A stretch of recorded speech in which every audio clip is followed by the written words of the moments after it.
The day I buried my dreams, the sky was painfully clear. There were no clouds to echo my grief, no thunder to mirror the storm inside my chest. The world moved on as if nothing had changed, as if my heart had not cracked into 1,000 silent pieces. I stood before the wide window of the house that once felt like home and pressed my trembling palm against my stomach. Flat, empty, silent. Only weeks ago, there had been hope growing inside me. A fragile promise, a tiny heartbeat that had turned my lonely nights into whispered prayers. I had imagined small fingers curling around mine, imagined laughter filling the quiet halls. I had believed that a child would save my marriage. I was wrong. Armin had once looked at me as if I were his entire universe.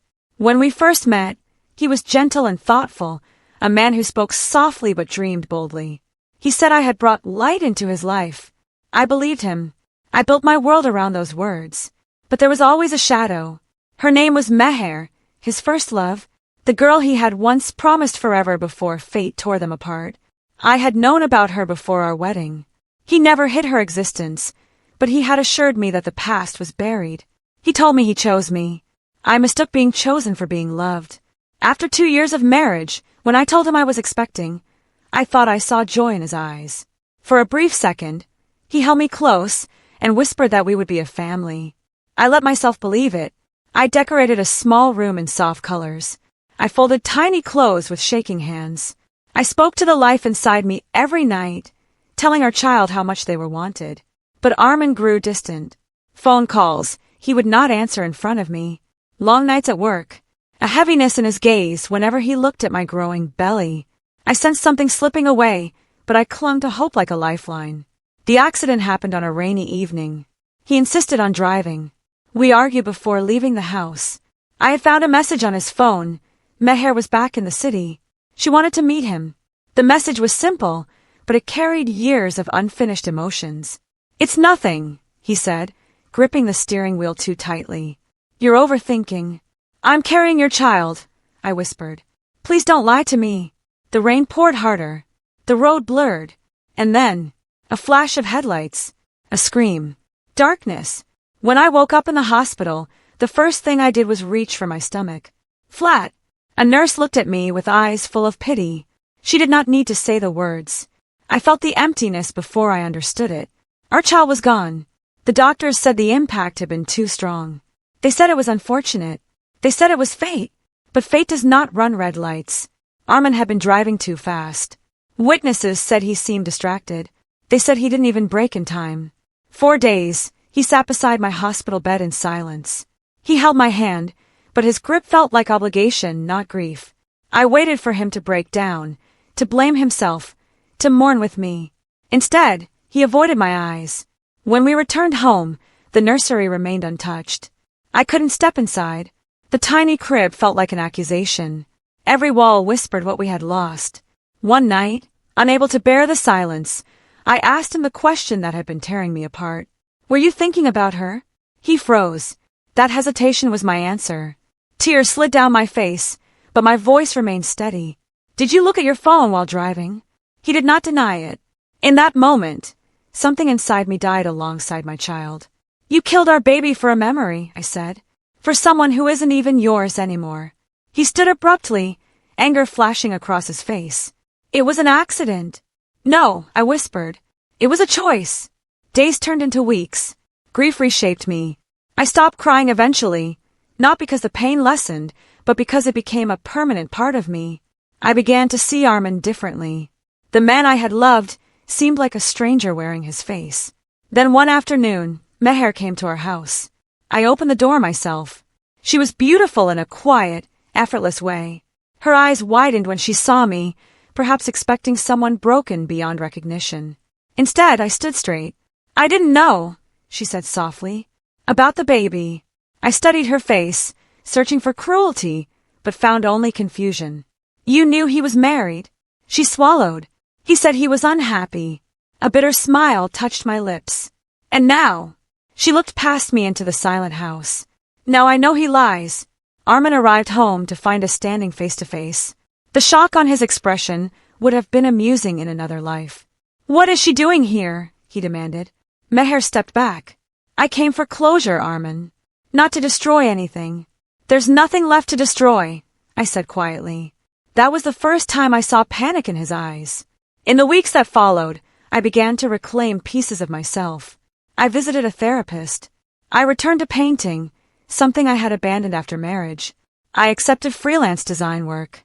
Slowly, the world expanded beyond the walls of my grief. Armin, however, seemed to shrink. He watched me as if he were losing something he had taken for granted.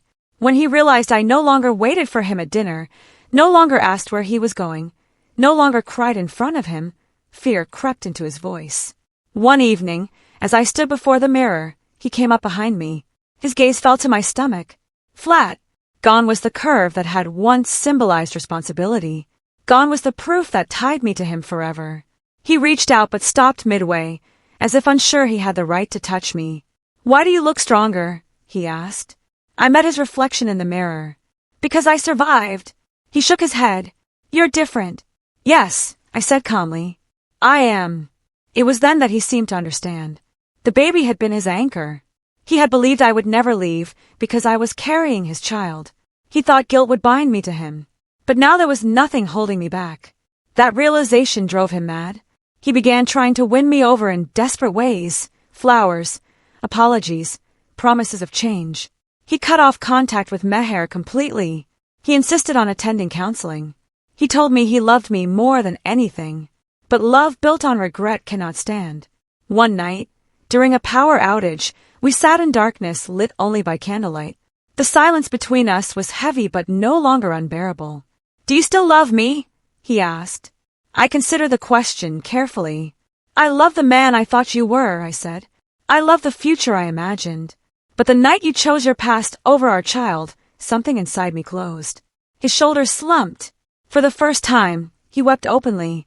Not with anger, not with defensiveness, but with raw remorse. I would give anything to undo it, he said. I know, I replied softly, but some things cannot be undone. Months later, I moved out. The day I left, I stood once more in the nursery. Sunlight streamed through the window, illuminating dust particles that floated like lost wishes. I placed a small painting on the shelf, a sunrise over calm waters. Not an ending, a beginning. Armin watched as I carried my suitcase to the door. His eyes fell once more to my stomach, still flat, still empty. But this time I felt no shame. He stepped forward, desperation flickering in his voice. Please don't go. We can try again. We can have another baby. I looked at him steadily. A child is not a bandage for a broken heart, I said. And I will not bring another life into a house built on betrayal. He reached for my hand, but I gently pulled away. I forgive you, I told him. Not because you deserve it, but because I deserve peace. Then I walked out. The world outside felt vast and uncertain, but also full of possibility. I rented a small apartment overlooking a park. I filled it with light and plants and laughter from new friends. I continued therapy.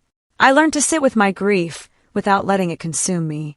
Sometimes, I still think about the child I lost. I imagine what they might have looked like. I whisper apologies into the quiet night, but I no longer let sorrow define me. A year later, I met someone unexpected. His name was Saad. He was patient, kind, and unafraid of my scars. When I told him about my past, he did not try to fix me or erase my memories. He simply listened. You are not broken, he told me one evening as we walked through the park. You are rebuilding. For the first time in a long time, I felt seen. Love did not rush in like a storm. It grew slowly, gently, like spring after a brutal winter. There were no grand promises, no desperate vows, only steady presence and quiet respect. And one day, as I stood once more before a mirror, I realized something profound. My stomach was flat, but my heart was full. The loss would always be part of my story. The betrayal would always sting in memory. But they no longer controlled my future. Armin had gone mad when he saw my flat stomach because he finally understood what it meant, freedom.